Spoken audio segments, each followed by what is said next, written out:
नमस्कार। प्रादेशिक समाचार के साथ मैं पूनम किरकेट्टा। पहले मुख्य समाचार। मध्य प्रदेश और छत्तीसगढ़ में नई सरकार का शपथ ग्रहण समारोह आज। दोनों राज्यों के नवनियुक्त मुख्यमंत्री लेंगे शपथ। प्रधानमंत्री नरेंद्र मोदी भी होंगे शामिल। केंद्रीय वन पर्यावरण राज्य मंत्री अश्विनी चौबे ने कहा कि पर्यावरण संरक्षण और लोगों के स्वास्थ्य सुरक्षा के लिए देवघर शहर में नगर वन का कराया जाएगा निर्माण। झारखंड हाईकोर्ट ने 1984 सिख दंगों के पीड़ितों के मुआवजा और आपराधिक मामलों की मॉनिटरिंग को लेकर गृह सचिव और डीजीपी को अगली सुनवाई में हाजिर होने का दिया निर्देश। और मौसम विभाग ने राज्यभर में तापमान में और कमी का जताया अनुमान। रांची में अगले 4-5 दिनों तक न्यूनतम तापमान 8 से 9 डिग्री सेल्सियस रहने के संकेत। और अब समाचार विस्तार से। भारतीय जनता पार्टी के वरिष्ठ नेता मोहन यादव को आज भोपाल में मध्य प्रदेश के मुख्यमंत्री के रूप में शपथ दिलाई जाएगी। यहां कार्यक्रम सुबह 11:30 से होगा। समारोह में प्रधानमंत्री नरेंद्र मोदी और भाजपा के अन्य वरिष्ठ नेता मौजूद रहेंगे। इधर छत्तीसगढ़ में नवनियुक्त मुख्यमंत्री विष्णुदेव साय भी पद और गोपनीयता की शपथ लेंगे।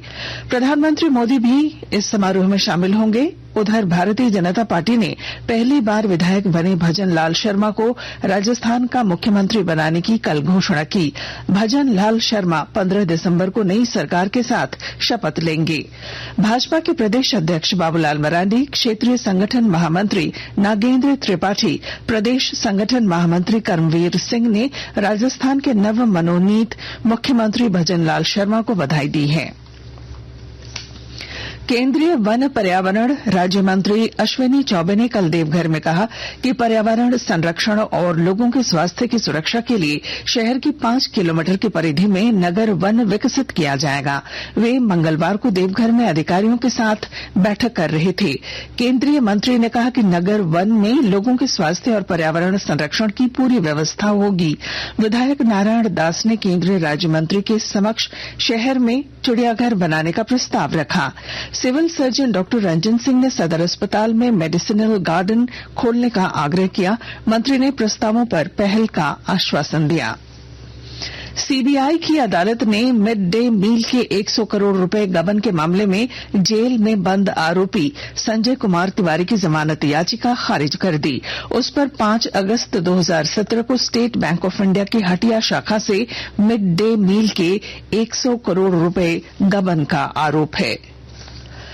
स्वयं सहायता समूह ने महिलाओं के जीवन में बड़ा बदलाव लाया है। महिलाएं अपने जीवन में आए आर्थिक बदलाव के अनुभव को साझा कर रही हैं। विस्तृत जानकारी दे रहे हैं हमारे संवाददाता।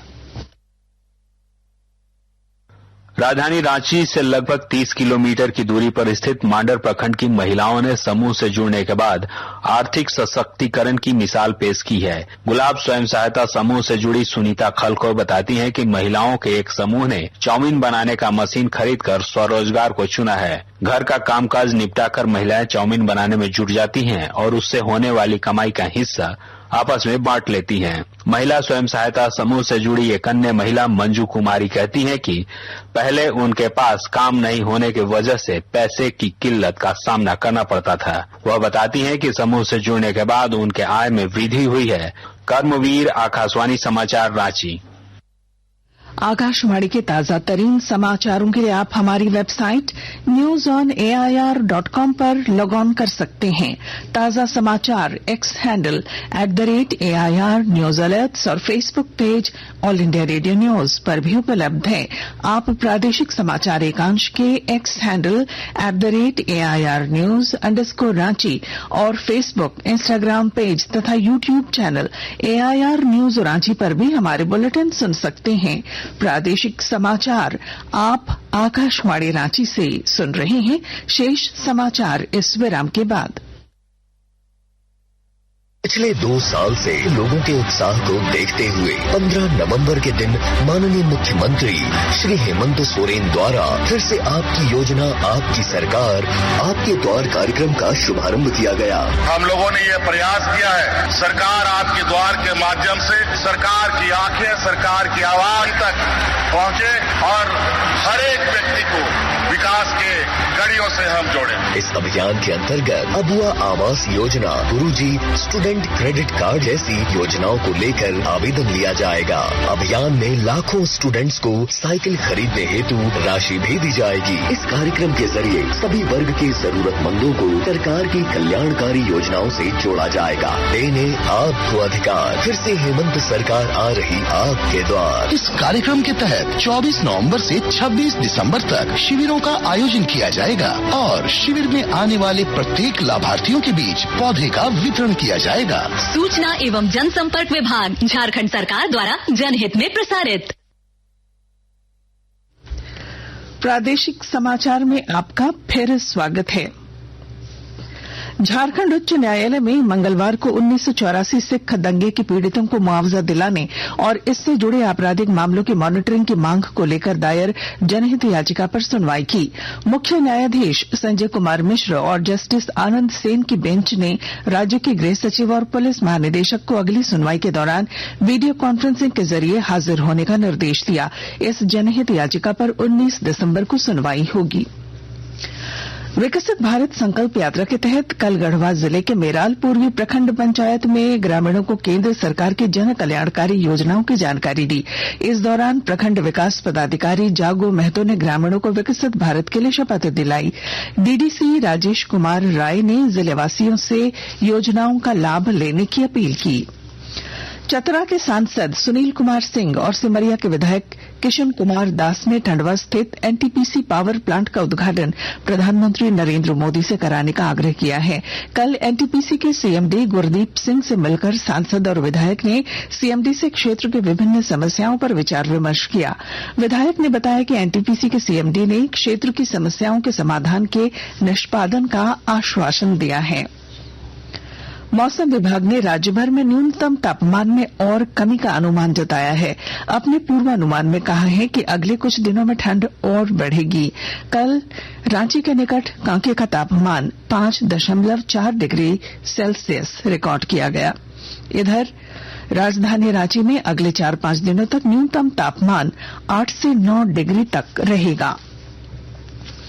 भारत और मेजबान दक्षिण अफ्रीका के बीच कल खेले गए दूसरे T20 क्रिकेट मैच में दक्षिण अफ्रीका ने भारत को 5 विकेट से हरा दिया। दक्षिण अफ्रीका ने 152 रन का संशोधित लक्ष्य 13 ओवर और 5 गेंदों में 5 विकेट पर हासिल कर लिया। भारत ने 19 ओवर और 3 गेंदों में 7 विकेट पर 180 रन बनाए थे। भारतीय पारी के 20वें ओवर में बारिश के कारण खेल रोकना पड़ा। इसके बाद दक्षिण अफ्रीका की पारी 15 ओवर तक सीमित कर उसे 152 रन का संशोधित लक्ष्य दिया गया। तीसरा T20 मैच कल होगा। और अब अखबारों की सुर्खियां। राज्य से प्रकाशित अधिकांश अखबारों ने भजन लाल शर्मा को राजस्थान का मुख्यमंत्री बनाने की खबर को प्रमुखता से प्रकाशित किया है। इसके अलावा प्रभात खबर ने लिखा है, ईडी के समक्ष हाजिर होने से हेमंत का इंकार, कहा समन भेजकर धूमिल की जा रही छवि। हिंदुस्तान की सुर्खी है, हेमंत ने भेजा पत्र, ईडी बताए समन का आधार। दैनिक जागरण ने प्रधानमंत्री के हवाले से लिखा है, कांग्रेस है तो देश में मनी हेस्ट फिक्शन की जरूरत किसे। दैनिक भास्कर ने सीबीएसई के 10वीं और 11वीं की परीक्षा 15 फरवरी से होने की खबर को पहले पन्ने पर जगह दी है। राष्ट्रीय नवीन मेल की सुर्खी है, सांसद धीरज साहू के घर जियो सर्विलांस से जांच शुरू। और अंग्रेजी अखबार द टाइम्स ऑफ इंडिया और हिंदुस्तान टाइम्स ने अमेरिकी राष्ट्रपति जो बाइडेन के भारत में गणतंत्र दिवस समारोह में शामिल नहीं होने की खबर को पहले पन्ने पर जगह दी है। और अब बुलेटिन के आखिर में मुख्य समाचार। मध्य प्रदेश और छत्तीसगढ़ में नई सरकार का शपथ ग्रहण समारोह आज। दोनों राज्यों के नवनियुक्त मुख्यमंत्री लेंगे शपथ। प्रधानमंत्री नरेंद्र मोदी भी होंगे शामिल। केंद्रीय वन पर्यावरण राज्य मंत्री अश्विनी चौबे ने कहा कि पर्यावरण संरक्षण और लोगों के स्वास्थ्य सुरक्षा के लिए देवघर शहर में नगर वन का कराया जाएगा निर्माण। झारखंड हाईकोर्ट ने 1984 सिख दंगों के पीड़ितों के मुआवजा और आपराधिक मामलों की मॉनिटरिंग को लेकर गृह सचिव और डीजीपी को अगली सुनवाई में हाजिर होने का दिया निर्देश। और मौसम विभाग ने राज्य भर में तापमान में और कमी का जताया अनुमान। रांची में अगले 4-5 दिनों तक न्यूनतम तापमान 8 से 9 डिग्री सेल्सियस रहने के संकेत। और इसके साथ ही आकाशवाणी रांची से प्रादेशिक समाचार का ये बुलेटिन समाप्त हुआ। नमस्कार।